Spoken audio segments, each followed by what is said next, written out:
இன்றைக்கி சோள பணியாரம் செய்ய போகிறேன். அதுக்கு 3 டம்ளர் சோளம் எடுக்கிறேன்.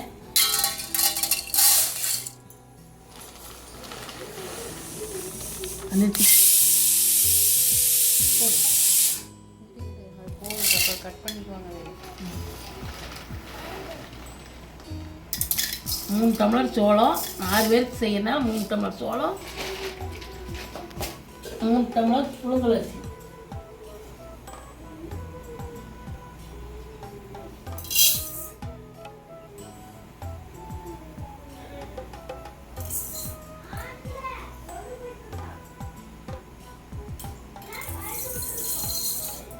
மூணு டம்ளர் சோளம், 3 டம்ளர் புழுங்கல் அரிசி எடுத்துக்கிறேன். இதை நல்லா கழுவிட்டு ஊற வச்சுக்கலாம். இதோடு பார்த்திங்கன்னா 1 டம்ளர் உளுந்து போட்டுக்கலாம், 1 ஸ்பூன் வெந்தயம் போட்டுக்கலாம். அது கொஞ்சம் 6 டம்ளருக்கு 1 டம்ளர் உளுந்து போட்டுக்கணும்.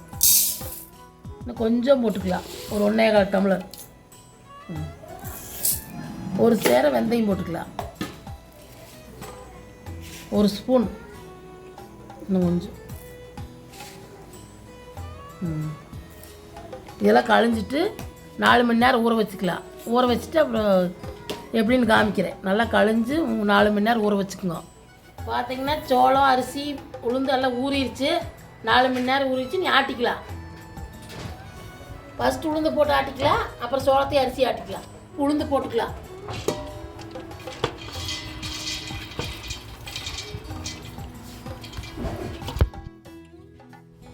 தெரியுது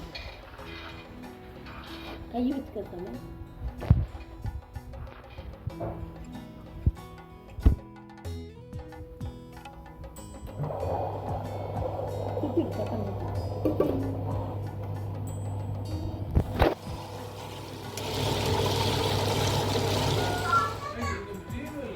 உளுந்து இந்த அளவுக்கு ஆட்டிடுச்சு. இந்த மாதிரி ஆட்டி எடுத்துக்கோங்க. எடுத்துட்டு அரிசி போட்டுக்கலாம். உளுந்து இந்த அளவுக்கு ஆட்டியாச்சு. நீ அரிசி போட்டு ஆட்டிக்கலாம். அரிசி போட்டுக்கலாம்.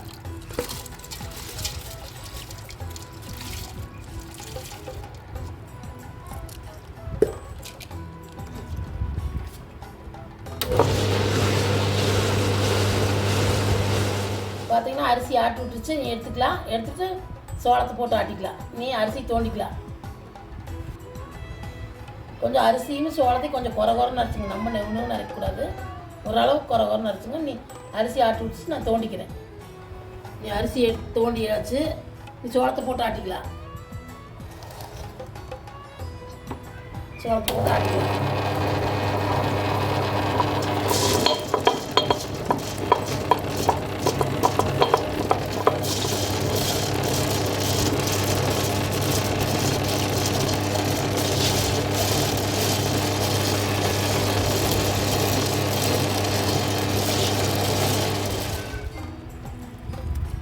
பார்த்தீங்கன்னா இந்த அளவுக்கு சோளம் ஆட்டிடுச்சு. இன்னும் கொஞ்சம் ஆட்டணும். நீங்கள் இந்த அளவுக்கு எடுத்து கொஞ்சம் அம்பளி கூட காய்ச்சிக்கலாம். சோளம் அம்பளி, சோளக்கூழும்பாங்க. நான் ஏற்கனவே காய்ச்சி வீடியோ போட்டுக்கிறேன். நீங்களும் செஞ்சு பாருங்க. நல்லாயிருக்கு இந்த வெய்ய காலத்துக்கு. இன்னும் கொஞ்சம் ஆட்டிட்டு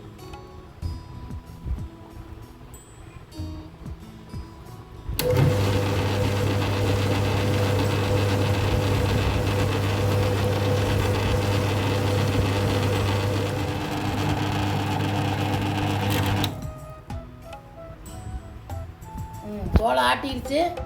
சோளத்தையும் எடுத்துக்கலாம். தோண்டிக்கலாம். கொஞ்சம் இப்படி பருவன்னு ஆட்டிக்குங்க. ரொம்ப நெவுன்னு வேண்டாம். நீ எடுத்து எல்லாம் கலக்கிக்கலாம்.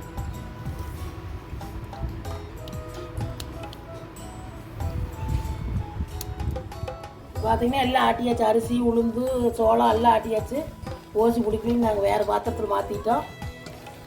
இப்போ எல்லாம் போட்டு கலக்கி ஒரு 4-5 மணி நேரம் புளிக்கிட்டு, அதுக்கப்புறம் சுடுறதுக்கு ஒரு 1/4 மணி நேரத்துக்கு முன்னே உப்பு போட்டு கரைச்சி பணியாரமாக தோசை எது வேணாலும் ஊற்றிக்கலாம். இப்போ எல்லாம் கலக்கி மூடி வச்சிடலாம். ஒரு 5 மணி நேரம் புளிக்கிட்டு நல்லா இந்த மாதிரி எல்லாம் கலங்குற மாதிரி கரைச்சி வச்சுக்கோங்க. சோள மாவு, கம்பு மாவெல்லாம் சீக்கிரம் புளிச்சிடும். அதனால் உப்பு போட வேண்டியதில்லை. அரிசி மாவு இருந்தால் போட்டு வச்சுக்கணும். அதனால் சுடுறதுக்கு ஒரு 1/4 மணி நேரத்துக்கு முன்னாடி உப்பு போட்டு கரைச்சி வச்சுக்கணும். தேவையான அளவு எடுத்து உப்பு போட்டு கரைச்சிக்கலாம். மிச்சம் இருக்கிற ஃப்ரிட்ஜில் வச்சுட்டு அடுத்த நாள் சுட்டுக்கலாம். ரொம்ப நாளைக்கு வச்சுக்க முடியாது, ஒரு 2 நாள் 3 நாள் வச்சு விடலாம். நீ அப்படியே எடுத்து மூடி வச்சிடலாம். பார்த்திங்கன்னா மாவு ஒரு 1/2 மணி நேரத்துக்கு முன்னே போட்டு கரைச்சி வச்சேன். இந்த அளவுக்கு புளிச்சிருக்குது. நீ தோசையும் பணியாரமும் எப்படி வரும்னு சுட்டு காமிக்கிறேன். கலக்கிட்டு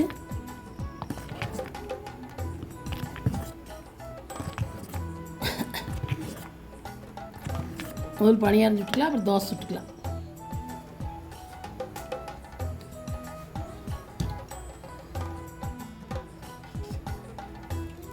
பணியாரங்கள் காஞ்சிருச்சு. நீ பணியாரம் ஊற்றி காமிக்கிற சோள பணியாரம்.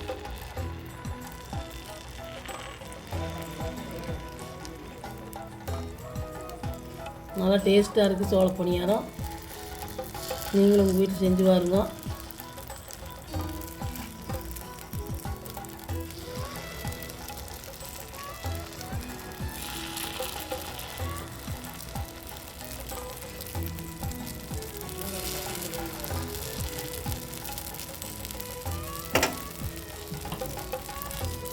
இந்த அளவுக்கு வந்ததோடு திருப்பி விட்டுங்க.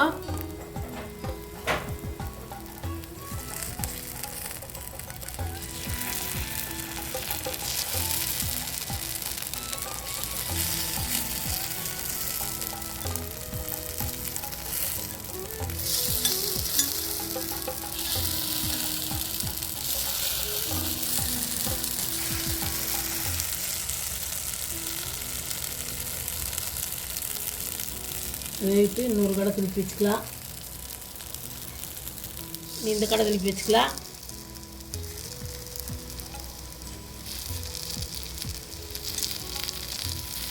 இப்படி திருப்பி வச்சிங்கன்னா தான் நல்லா வேகும்.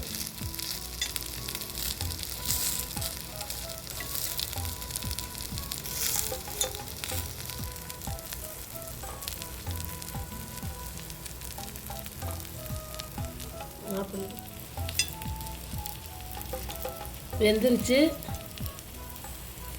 நீ எடுத்துக்கலாம். அப்படி திருப்பி திருப்பி விட்டு எடுத்துங்க.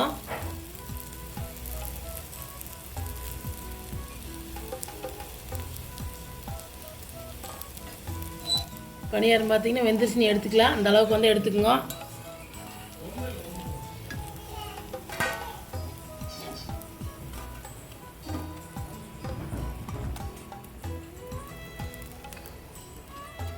எடுத்தாச்சு. இன்னொரு அடசில் ஊற்றிக்கலாம். எண்ணெய் தொடச்சிக்குங்க.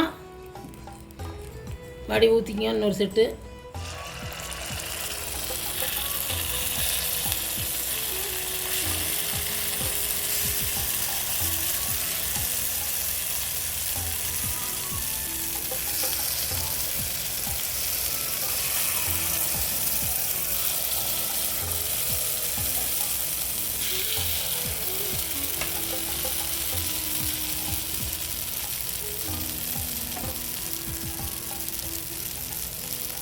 இந்த அடசல் வெந்துருச்சு. இதையும் எடுத்துக்கலாம். 2வது அடசலும்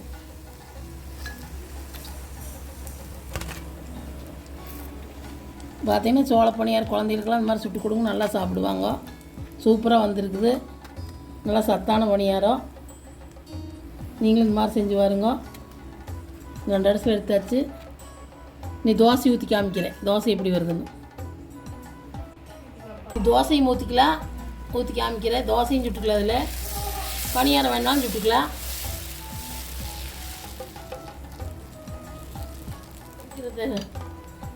நீ ஊற்றி மேலே எண்ணெய் விட்டுக்குங்க.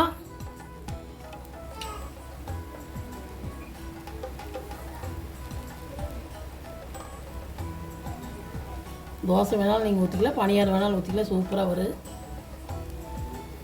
நீங்களும் இந்த மாதிரி வெள்ளைச்சோளம் வாங்கி செஞ்சு பாருங்க. நல்லா வேவிட்டு திருப்பிக்கலாம்.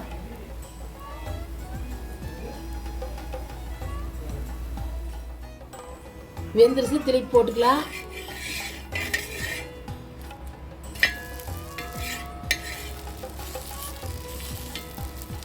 பார்த்தீங்கன்னா தோசை முறுமுறுன்னு வந்துருக்குது. சூப்பராக.